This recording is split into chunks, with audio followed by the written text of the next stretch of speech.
Hello everyone, welcome back to my channel. My name is Steffi and today I have for you my January wrap up.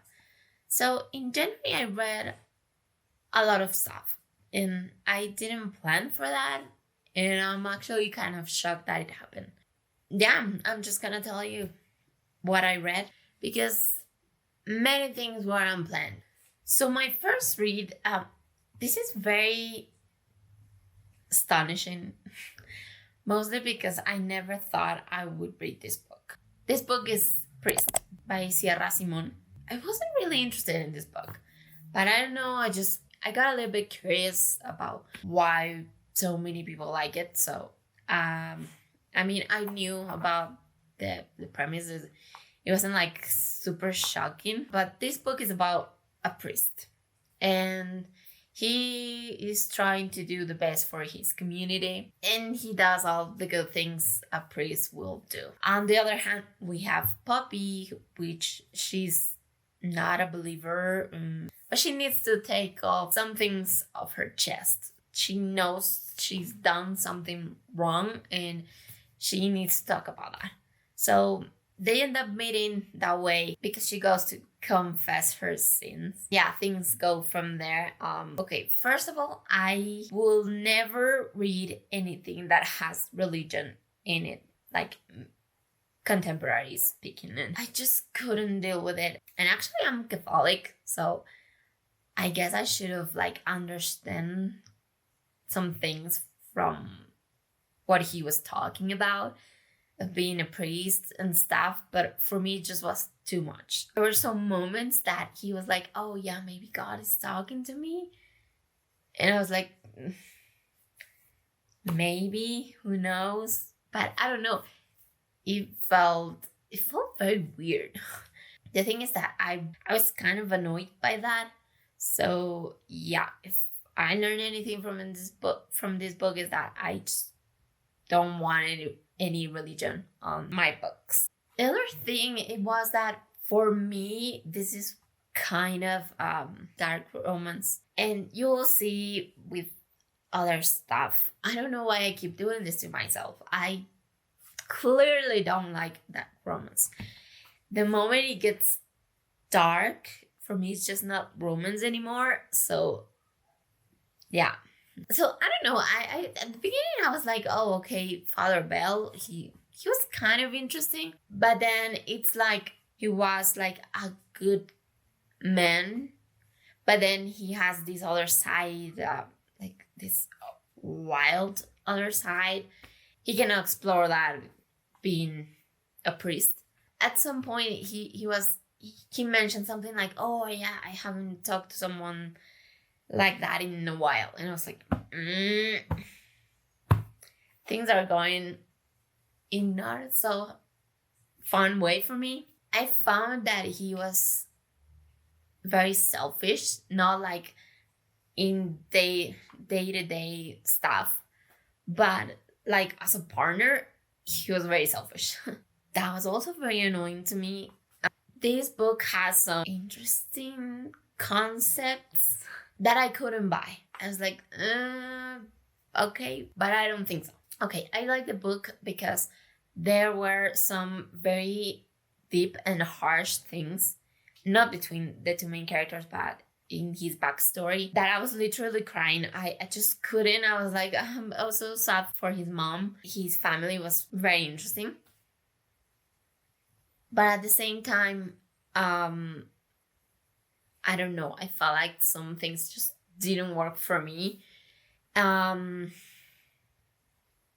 Some parts of their relationship, I know it has to be like taboo and stuff. And I was like, yeah, but what are we going to do with that? I mean, the smut was good, but at the same time, like I said, he sometimes is like selfish or he's just angry. And I was like, I don't know, I couldn't really enjoy some of the stuff. There's this moment of separation and I don't know, it kind of looks like they're growing, like they're okay this time apart. It made sense from his side because he doesn't know the full thing, but when you figure out the rest of it, like Poppy's side, it like makes no sense. I was just like, why don't you just talk to him and that's it?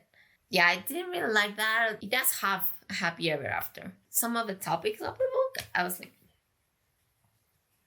never again in my life. I gave it 2 stars. At the beginning, I gave it 3, and then I was like, yeah, no, I didn't like this, and that. I couldn't bought it. It wasn't as romantic as I would have wanted. It was kind of fun. I do have to say that it was more than what I was expecting. I thought it was just more than that. And that's it. Which, I mean, I'm not too far off, but I didn't like it. I'm not gonna continue with that. Then I read The Villainy of Good Intentions by Macy Aurora. This is part of the Fairview Fairy Tales. This is a short story of what happened before In the Shadow of a Wish. It's a story of Luke and Poe and how they curse Nyx. There was a lot of sex for no reason, which is weird. I'm complaining about, but yeah, I mean, it wasn't anything shocking because I knew, yeah, it was interesting to see the other side. And I don't know, I did feel bad for Luke. His inner dialogue was all the time about him being the hero, and he ended up being the villain in the story. It was nice. It was, I think, a 20-page or something. It's a great add-up to the whole series. I give it 3 stars because it was good. It was something extra to the books, and I appreciate that. Then I read Jack by Layla Faye. I completely regret reading that. This is like a Halloween monster happily ever after. This is a short novella, and it's set in Halloween. So there is this witch, which she reads the tarot, and she likes help other people to figure out about their lives. And she's kind of lonely and bored on Halloween, so she makes a read for herself. Yeah, she gets these free cards that wouldn't change no matter how many times she makes the read. She ends up summoning, I think it was like the devil or something like that. Maybe it wasn't the devil, but it was kind of close. And at this point, it gets like super scary for me. I don't like horror thriller. I don't like that because I know I get scared, so I don't read that. So yeah, I started to get like freaked out, and I was like, oh my god, what's going on? And then this being showed up, and here's where it gets funny. It's supposed to be like this super ripped man and like all muscle and all wonderful. From the neck down, from the neck up, it's a pumpkin. I just could not. Yeah, he has a pumpkin as a head, and it's like it has fire and stuff. I just can't. Okay, let me give you some background reference for this. When you design a character, and this is more of shape language, you have 3 shapes: round, triangles, and squares. So the round shapes are more for like friendly stuff and cute stuff. So it's so good. Okay, that's what happens when you have a round character. Just imagine my mind.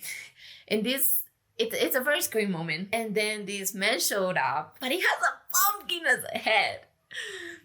I started laughing. I just couldn't. I was like, okay, I was freaking scared, but now this is hilarious. It, like I said, it has like the fire and it's like this monster, but it has a pumpkin as a head. So I was like, we're going like really bad. I knew about that because, I mean, come on, just see the cover. But I didn't thought I was going to find it hilarious. So he shows up, and it's a small novella, so they end up doing it like 3 times. And that's like literally that's it. And he only calls her witch. She has a name, but he only calls her witch the whole time. And that was annoying. Oh, and he's in love with her because for some reason He was summoned like 2 years ago, which it wasn't for Shadow. So I was like, okay, I don't know about that. Whatever. And he allegedly has been seeing her for a while, and he's like super in love with her. And I was like, he has a pumpkin as a head. And yeah, he was like, she was everything he wanted. And then what happened is that it's only like a one night stand. It's like a one night kind of situation, and he's like, oh, she ended up talking like down to herself because she has like some extra curves that she's not super fond of. And he's like, no, don't talk about yourself like that. You're gorgeous. You're everything. And I don't think you have the power to tell me that. So, yeah, he's like, I cannot stay because you'd only summon me for like one night. And I was like, see, yeah, she's like super attached to him at this point because he's like the best night she's ever had. So she's like, no, I don't want you to go and just stay and whatever. And oh my God. He's like, I can stay if you have my child. And I was like, you know what? She's kind of lonely, so why not? That's perfect. I haven't thought about that before. I thought I was not going to have children. But at this point, it works for me. He gives her some of the weirdest lines I've ever read. He's like, I'm gonna give you the full mix because before I didn't give you the whole thing. So yeah, well, apparently he does that. And she does mention that he tastes so good and whatever. I'm never trying pumpkin spice syrup. You probably understand why. At the end, she's like super pregnant, and they start a business of pumpkin spice syrup. It was the weirdest thing I've ever read. How many stars did I give you this? I think I give it 2 stars because the smut wasn't great. He was like super insta-love. And there was some weird things in between. So there's that for this little novella. Then I started Emily Wilde's Encyclopaedia of Faeries by Heather Fawcett. I don't know what happened with this book. Okay, so I started to listen to the audiobook. I listened to an hour. It was like 10% of the book. And it kind of makes me really sad. And it's kind of weird to tell you this, but I know a lot of people have been loving this book. And I just find it so boring. And what's very worrying, it's I found the main character super boring. So I was like, maybe it's just because, you know, we haven't really started the whole story, and maybe it's just like the beginning. I don't know. If she's like that the whole book, I'm not gonna like it. And that's very weird because I know everyone has been loving this book. So I'm gonna try to give it a second chance, maybe another 10%. Also, I'm actually going to read it in my Kindle and not listen to the audiobook because maybe sometimes some audiobooks, maybe some voices, I don't know, some of them just doesn't work for me. I'm gonna try just to read it actually on my Kindle. There were just 2 things I liked, and one was Shadow, her dog, and the other was the letter for Bumblebee. He seems fun, but the main character, not really. So yeah, I'm gonna give it another shot in February, but yeah, we'll see what happens. Then I read another novella, which is The Wrong Brother by Monica Murphy. This was very short. The premise of this book is that our main character is an assistant for a big guy. I think they're in like real estate or something like that. And yeah, she's his assistant. The 2 bosses, or I guess they're both CEOs. They're brothers. So she is the assistant for one of them, but she's like crushing really bad for the other. The whole thing starts because our main male character walks into his apartment and she's in his bed. Things happen that night. I think it's very weird. At some point he's like, no, you cannot work here anymore because I cannot see you because I know that this is gonna happen again. They have some interesting scenes, but he can be a little bit mean. It's like a sunshine grumpy situation, but he's like super grumpy, so sometimes I don't know why she's still after him. They do have an interesting scene in a bathroom, which I think is like the best of this small novella. And also has a happy ever after. It was fun. I think I gave it 3 stars. But yeah, nothing super extraordinary. So yeah. Then I read the X Games. I don't know why it's called the X Games because I thought it was going to be some kind of game. The premise of this book is that we have Taylor and she's been engaged with Aaron, and everything starts when he leaves. She doesn't really know why, but he just picks up his stuff and leaves. She's devastated. I mean, that's when the love interest comes, and it's because it's Aaron's brother. So Layla and Mason's relationship has always been bad, to say the least. They don't like each other, and well, at least that's what we know. This is not dual POV, so that's not a deal breaker for me, but I love dual POV. The thing is that now Aaron is getting married with Mason's ex-girlfriend. So Mason figured out this plan for him and Taylor to pretend they are together and go to Aaron's and his ex wedding. Things go from there. I actually like a lot the writing of this book. I like the banter between these two characters. I like the tropes that they were in. I feel how their relationship was formed. It was very cute and very nice. I feel like it was believable. And also, I like that she wasn't afraid to do whatever she wanted. In the sense that sometimes one of them, like, usually the guy is, like, more outgoing and he's the one, like, I don't know, he holds her hand or he's just doing something. And usually the woman is, like, super shy and, like, no, I'm not gonna do that. And she's not full on with this. And she slowly starts to realize that he hasn't hated her, but quite the opposite. So there was just a moment where in the resort for the wedding that I was like, could you wait? Not the moment to do that.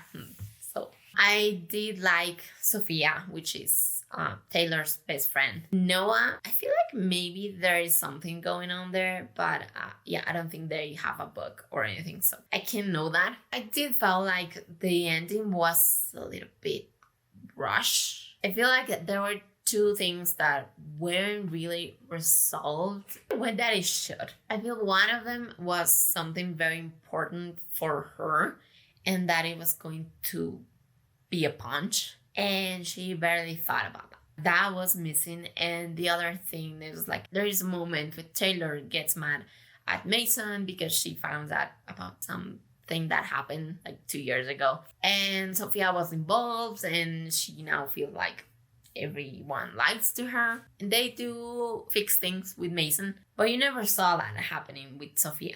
I mean, we assume that they're in good terms. But I don't know, it was like her best friend and that just never showed. So I felt like that was missing too. So yeah, that's the only reason. I did like this book. I love the two main characters. I love how their relationship worked because there are some not hard stuff. Well, actually her life is not like super sunshine in many stage of her life. But yeah, that was just one thing that I was like, oh my God, why? And I was just crying. So yeah, it was a good read. I really would like more of this. So I think I'm going to check out other stuff from this author because I really like her stuff so far. Then almost the last thing I have. I started to read Desperate Measures by Katie Roberts. Again, another book I never thought I was going to read because I know I love retellings, but I don't really like dark stuff, like I said. And yeah, just things happen and I started to read. Well, I started to listen to the audiobook. Again, I think I listened like 10% of that and I was like, I'm just gonna better not do this to myself. You know, I think I don't mind like retellings as long as they're like not fairy tales, fantasy. But when it comes like into a contemporary situation, I'm like, no, I don't like them. The thing is, in this book, Jasmine's father, he's like this super important guy, and Jafar, he's one of his men, and what happens is that Jafar takes control of the whole thing. I'm pretty sure he said that her father is dead. And so he's like, oh yeah, everything that belongs to him, it's mine now, including Jasmine. So he kind of makes like a game so she could leave. But deep down, she knows she doesn't want to leave. And she doesn't. Their first interaction, the whole hallway scene, I was like, okay. I think my main issue with this thing is that when it's fantasy, I can't fall for the bad guy. I'm like, let's do it. But when it's contemporary, I don't care for it. I don't know why. I don't know if he's like a mafia boss, whatever he is. I don't know, but in contemporary, I found like these huge villains very boring. Like, I don't want to have anything to do with you. I didn't like already that, and then they were talking about like her safe word, and I was like, I know where this is going, and it's not for me. Yeah, before it just kind of went too far. I think he took her into his apartment. I don't know, they were talking something about like how things are from now on, and I was like, yeah, bye. I'm not gonna do that. So yeah, I DNF'd this book as well. I haven't DNF'd Emily Wilde's Encyclopaedia of Faeries, but I might. And the final book, and my only 5 stars of this month, was Tress of the Emerald Sea by Brandon Sanderson. The thing goes like this. So Tress is a super nobody. She's like the most calm girl. She doesn't like drama. She doesn't like, maybe standing for herself. There was a line where her mom was like, it's just everything is so special about you that nothing really stands out. So yeah, that's what it is. She lives in this island where it's like super horrible. The sky is like clouded because they have like some kind of fabrics. They produce something, so it's like super cloudy. They have to drink like salt tea and that kind of stuff because they have to consume a lot of salt because of the spores. So in this world, we don't have like seas of water, but we have spores. So these spores comes from the ether and their moons. So it was super fascinating to see this. I've heard that this is like more of a sci-fantasy, which I think it fits very well because there is technology involved. So sci-fi aspect, I think it fits her. These spores react to different ways when they are with water. So if they inhale this stuff, it can go very bad. They consume a lot of salt to kill these spores. So that's one thing. But let's keep up with Tress, which actually is not her name. Her name is other, but everyone calls her Tress. The main issue is that Tress has Charlie, and he's her best friend, and she has a crush on him. At some point, he goes missing. No one is doing anything for him. His father doesn't care. No one is going to go after him. So she decides that no one is going to do anything, so she has to do something. It takes her a while because she's not a superhero. She doesn't have like god blood, or she's not good in like martial arts or anything. She's just a girl. So it takes her a while, but she decides that she needs to do something because she's gonna rescue him. And oh my god, that travel was amazing. When I finished reading this book, I felt like nothing. Okay, this is not like talking ill from any other authors. But when I finished this book, I felt like nothing was wasted. Everything had a purpose, and it was just so well crafted that it blew my mind. So I just fell in love with this. The first 10%, I remember I put it even in my Goodreads, like I haven't laughed so much in so long. I literally had to stop reading because I was laughing for several minutes. And actually my mom was there and she was like, that book is good. And I was like, yeah, it's amazing. I mean, if this is the famous Brandon Sanderson's humor, I'm all in because I loved it. Somewhere around the 20 and 30%, I was feeling like, ugh, I don't like exactly the setting we're at. And I thought it would just go, we're just gonna move on from that and let's keep moving. But no, I loved everything. I understand why. And I was like, yeah, that was amazing. Some of the side characters, Anne and Ford, amazing. I love that. And also Hoyt, because this book is narrated by another character. So sometimes he was talking about Tress, sometimes he was talking about himself, and sometimes he was talking like straight to you. So it was great. I cannot wait to read more Brandon Sanderson's books because yeah, I found it so amazing that it actually kind of made me question what have I been reading. I don't know why, but I was like, the quality of this was amazing. So I loved Tress of the Emerald Sea. The whole mystery at the end was like, I did not see that coming, like at all. And also, I remember like Hoyt, part of me wanted to get him well and healed and uncursed. And part of me was like, you know what? You're just perfect like that. So I've never seen Hoyt before. I think he's maybe a recurring character in another Cosmere series. I don't know, but I just love him in this book. If you don't know, this book was like inspired from The Princess Bride. When I heard that, I literally think I watched the movie for the first time like the week before that. So I was super pumped because I watched the movie. I really like it, but I felt like there was something missing. I felt like there was part of the story missing. So I hope that it was more of that. And now I have more of that. So I just loved it. Again, I love the main character. I loved her arc, where she started and where she ended. It was amazing. And at the same time, her journey was super believable. I don't think we'll have more of Tress, but I would love to see that. So yeah, that is the ending. That's all the reads I had. I know I was supposed to read The House of Hades because I said I started that, but I couldn't finish it before the end of January. So I just dragged it into February and I'm just finishing now, but I think I'm going to talk about that at the end of February. So yeah, that's all the reads I had for January. I discovered a lot about myself. And I also found some really good stuff, some stuff that I know I'm not going to look into anymore. And yeah, that was it. I hope you enjoy. Let me know what you read on January, if you have some amazing reads.